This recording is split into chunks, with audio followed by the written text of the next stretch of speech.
आज हम लोग पढ़ेंगे थर्ड जो ग्रोथ रेगुलेटर थे।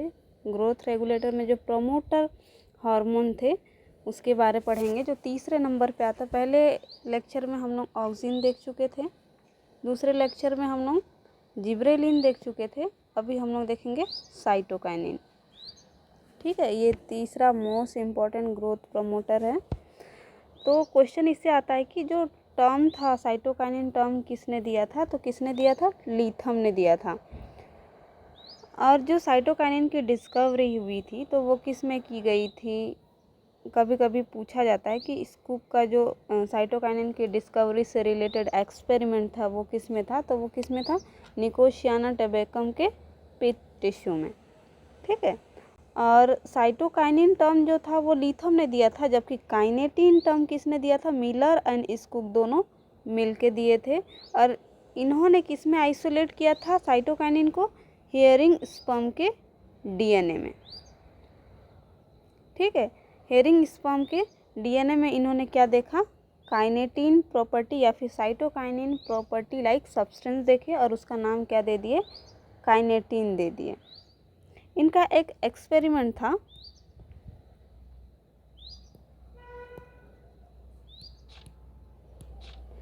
जो मिलर एंड स्कूप थे,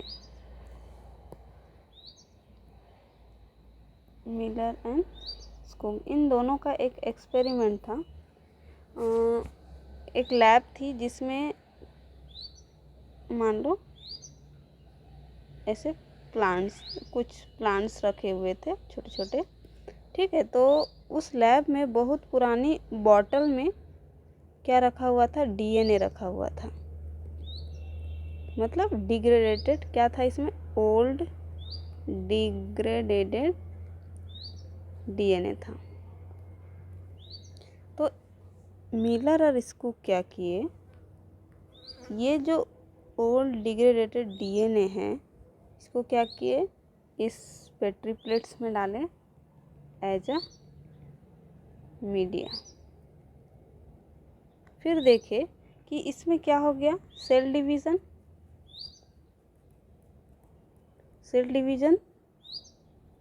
इंक्रीज़ होने लगा, तेज़ी से इंक्रीज़ होने लगा इस मीडिया की वजह से। फिर ये जो मिलर एंड स्कूप थे ये क्या किए, स्टडी किए कि इस बॉटल में ऐसा कौन सा सब्सटेंस है जिसकी वजह से सेल डिवीज़न इंक्रीज़ हो गया। फिर देखे कि डीएनए क्या हो गया है इसमें। डीएनए हम लोग जान रहे हैं, डीएनए किससे मिल के बना होता है,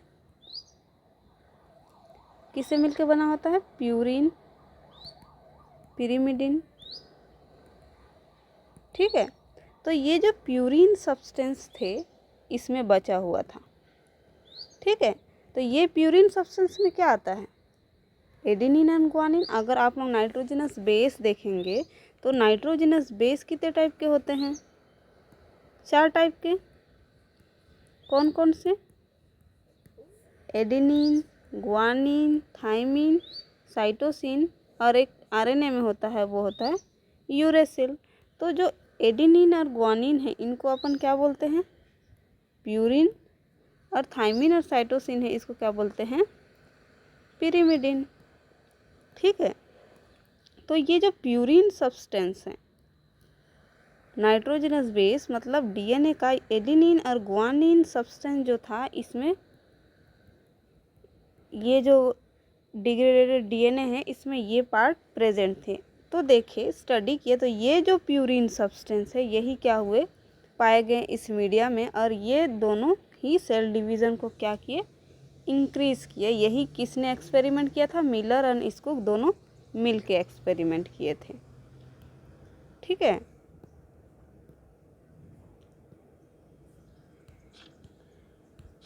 इसीलिए यहाँ पे देखो लिखा हुआ है कि जो मिलर और स्कूप थे वो किस में किए थे, हेयरिंग स्पर्म के डीएनए में किए थे। और यहाँ पे लिखा है एक इम्पॉर्टेंट, कभी कभी पूछता है कि प्रिकर्सर या फिर डेरिवेटिव्स, क्वेश्चंस हमेशा आते हैं हार्मोन से कि ऑक्सिन का प्रिकर्सर क्या है, जिब्रेलिन क्या है, साइटोसाइन क्या है।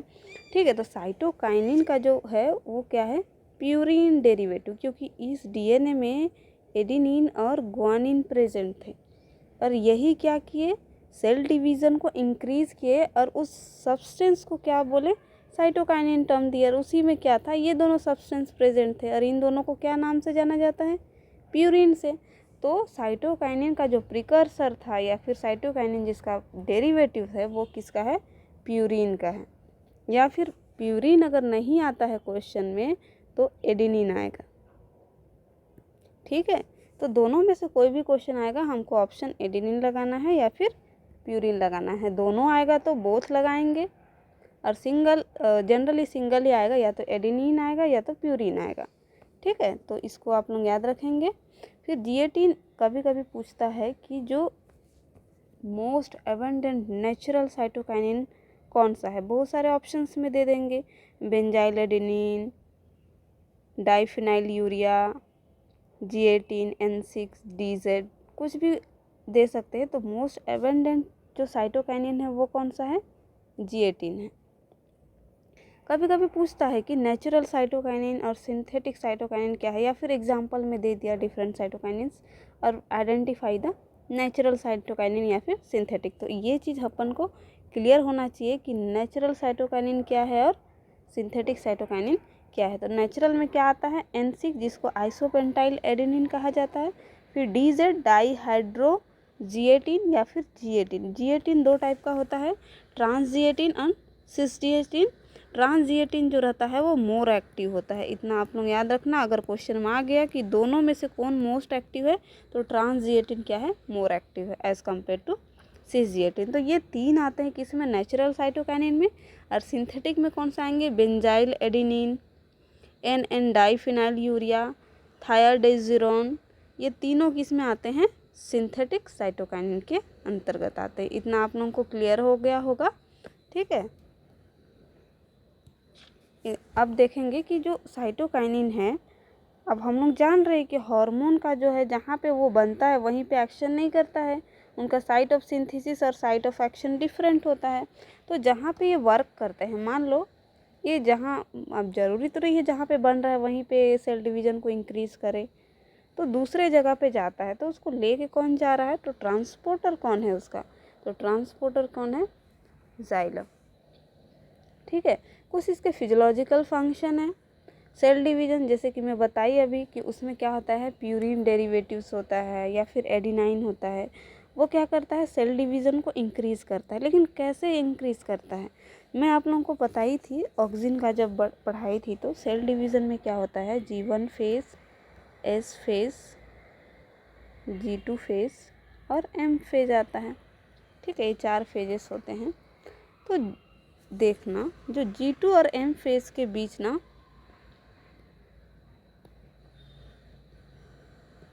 यहाँ पे क्या होता है, क्या था, G1, S, G2 और M, इसके बीच साइक्लिन डिपेंडेंट काइनेज होता है। अगर ये नॉर्मल है तो हमारा सेल डिवीज़न नॉर्मल चलेगा, लेकिन इसको इनहिबिट करने के लिए बहुत सारे ट्रांसक्रिप्शनल इनहिबिटर होते हैं। ठीक है, इसको रिमूव करने के लिए ये क्या करते हैं, इसको एक्टिव करने के लिए फॉस्फोरस ग्रुप को अपन क्या करते हैं, रिमूव करते हैं। इसको एक्टिव करने के लिए फॉस्फोरस ग्रुप को रिमूव करते हैं और इसी फॉस्फोरस ग्रुप को हटाने का काम कौन करता है, साइटोकाइनिन। ठीक, तो ये इस टाइप से सेल डिवीज़न को कंट्रोल करता है। फिर अब सेल इलोंगेशन, ऑब्वियस सी बात है, जितना सेल डिवाइड होगा वो उतना इलोंगेट होगा। ठीक, क्लियर है। दूसरा फिजियोलॉजिकल फंक्शन। तीसरा क्या है, ब्रेकिंग सीड डोरमेंसी, जो लेट्यूस और टोबैको की जो सीड है उसमें ये डोरमेंसी ब्रेक का भी काम करता है। मॉर्फोजेनेसिस में भी काम आता है, जनरली टिश्यू कल्चर में देखे होंगे। ऑक्सिन और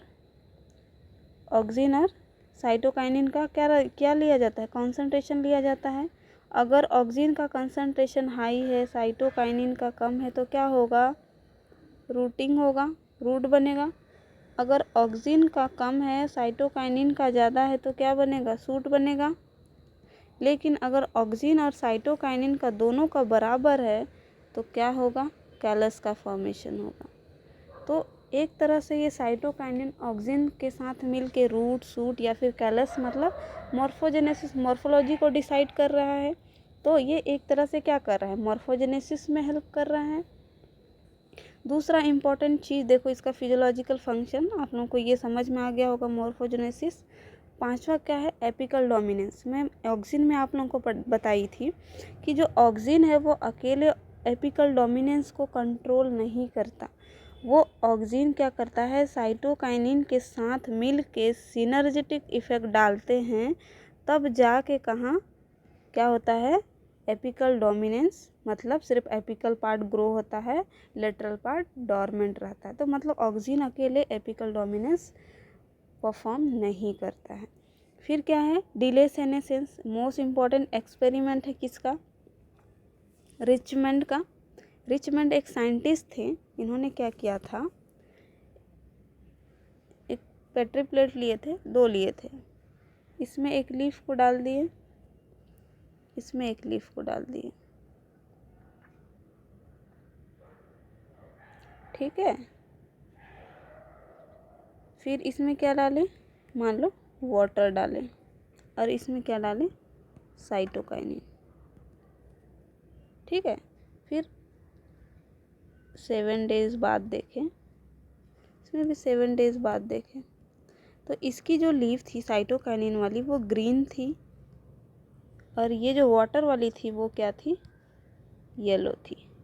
तो इससे क्या हुआ कि ये सेनेसेंस मतलब लॉस ऑफ क्लोरोफिल। अब जिसका क्लोरोफिल चला जाएगा वो किस कलर का हो जाएगा, येलो कलर का। जिसका क्लोरोफिल रिटेन रहेगा वो किस कलर का होगा, ग्रीन कलर का। तो देखिए कि जो साइटोकाइनिन ट्रीटेड जो लीफ था वो बहुत दिन तक ग्रीन ही था। डेट मीन्स कि ये क्या कर रहा है, जो साइटोकाइनिन है वो क्या कर रहा है, सेनेसेंस को क्या करता है, डिले करता है, ठीक है। तो और ये एक्सपेरिमेंट किस में हुआ था, जेंथियम में हुआ था, और रिचमंड किया था, इसलिए इस एक्सपेरिमेंट का नाम दिया था रिचमंड लैंग इफेक्ट। तो क्वेश्चन आता है कि जो रिचमंड लैंग इफेक्ट था वो कौन से हार्मोन से रिलेटेड है, ऐसा क्वेश्चन आएगा। तो आंसर क्या होगा, साइटोकाइनिन। क्लियर है।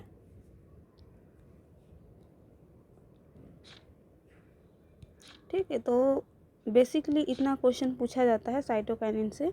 तो अगर इतना पोर्शन अगर साइटोकाइनिन से रिलेटेड आप लोगों का समझ में आ गया तो कोई भी क्वेश्चन नहीं बनेगा, आपसे साइटोकाइनिन से रिलेटेड सारे क्वेश्चंस बन जाएंगे।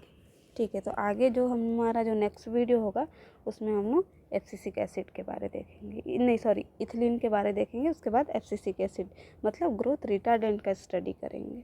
ठीक है।